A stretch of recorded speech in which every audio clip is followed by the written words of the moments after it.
Olá, queridos irmãos e irmãs.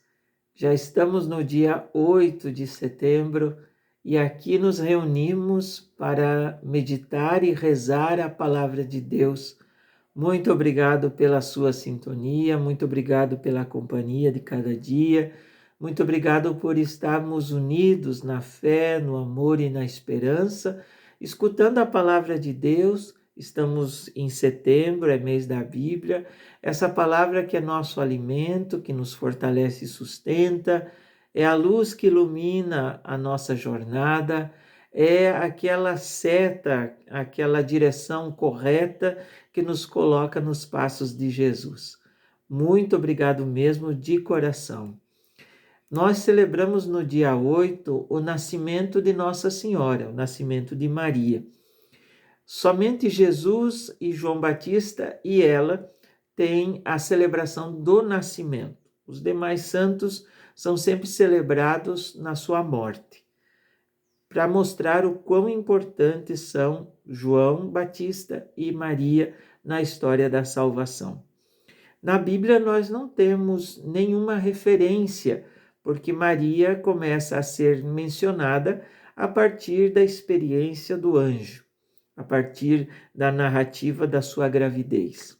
Mas a tradição bíblica, que não foi catalogada, então nós chamamos de apócrifos, aqueles evangelhos que não entraram no cânon da Bíblia, tem um deles chamado da infância de Tiago, ou proto-evangelho, primeiro evangelho, do século II, então lá pelo ano 100 e alguma coisa, que traz informações bonitas, como por exemplo o nome dos pais de Maria, Joaquim e Ana, a sua infância, não é? E a igreja guardou com muito carinho essas histórias e nós celebramos a partir da tradição.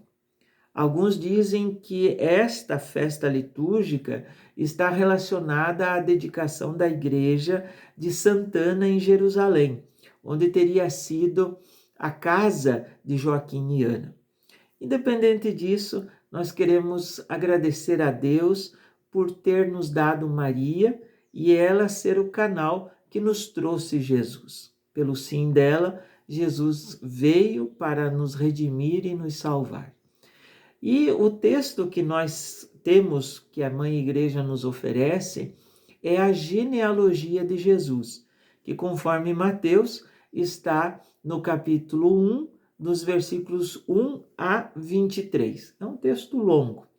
A genealogia era muito importante para o povo hebreu, porque eles iam voltando nas gerações até chegar na sua origem.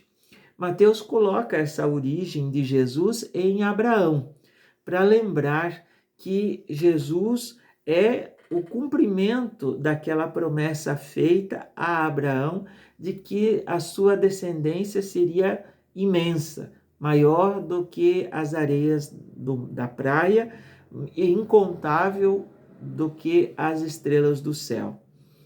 Também ele coloca Jesus, filho de Deus, mas da origem de Davi, para lembrar a promessa feita ao rei Davi que alguém iria assumir o seu reinado e não seria tirado jamais.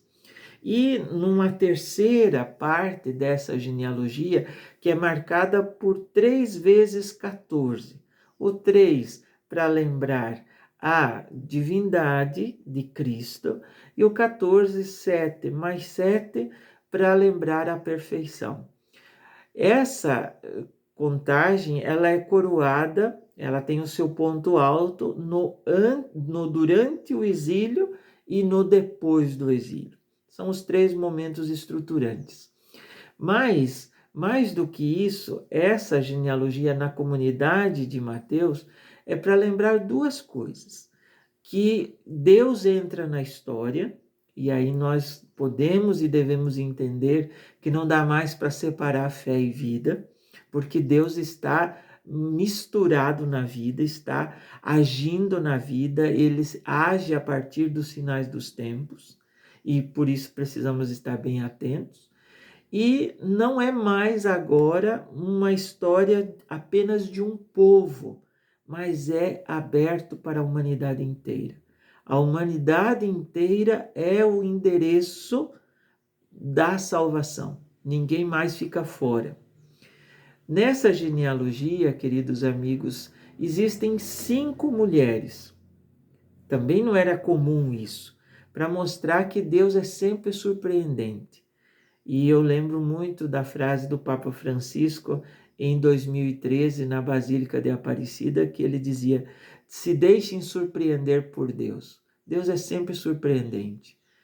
Nessas 5 mulheres, 4 são do Antigo Testamento e Maria como sinal daquela do Novo Testamento. As 4 do Antigo Testamento são Tamar, Raabe, Ruth e Betsabeia, aquela que era mulher de Urias e que foi tomada por Davi. Essas mulheres, elas não são, entre aspas, aquelas mais próprias que cumpriam todas as prescrições legais.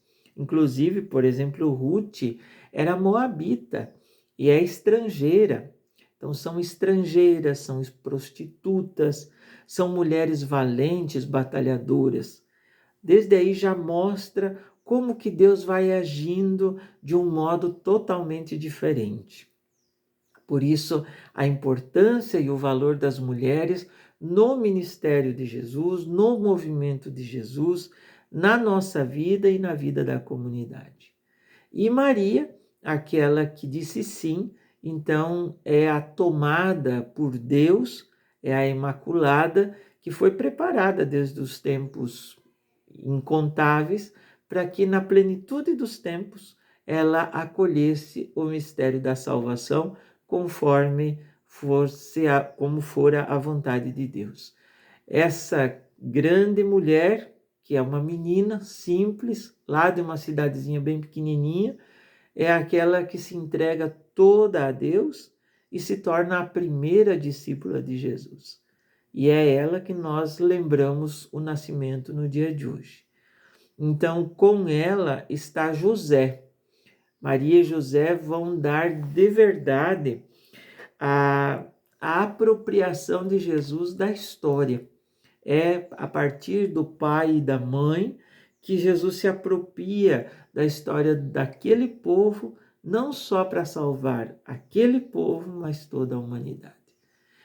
Apesar daqueles altos e baixos da história, então aquela imensidão de nomes de homens, mais de 40, também não são os mais perfeitos, os mais honestos, os mais corretos, mas para mostrar que Deus está agindo e Deus age na história.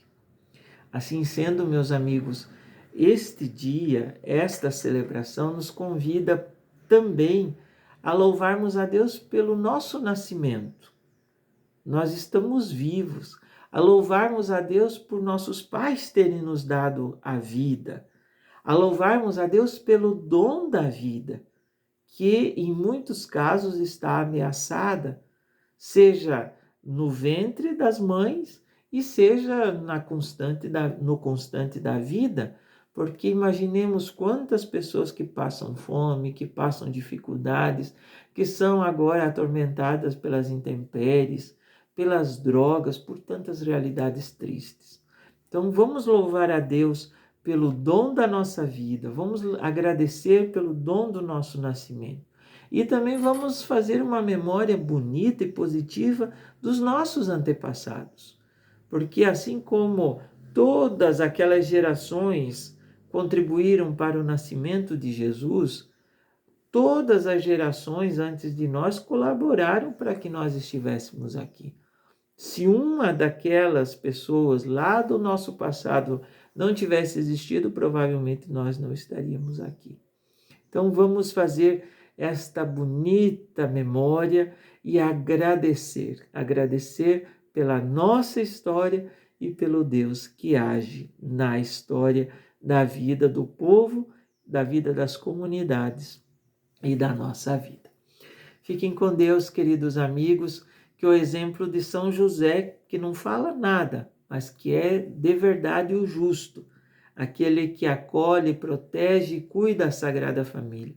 Que ele também proteja, cuide, zele a sua família, a nossa família, e seja para nós exemplo de justiça, de trabalho, de serviço e dedicação. Em nome do Pai, do Filho e do Espírito Santo. Amém. Como eu tenho dito, se este conteúdo lhe fez bem, se você achar que possa e que deva, encaminhá-lo para alguém especial na sua vida, convidando essa pessoa para fazer também memória e louvor da sua história, faça isso. Se essa pessoa que você enviar, se você quiser convidá-la para entrar nessa ciranda da palavra de Deus, você também é muito agradecido, sou muito agradecido por você fazer esse favor para nós. Desde já, muito obrigado também aos comentários, às curtidas. Isso fortalece o canal, gera engajamento. Grande abraço e até amanhã. Tchau, tchau, queridos.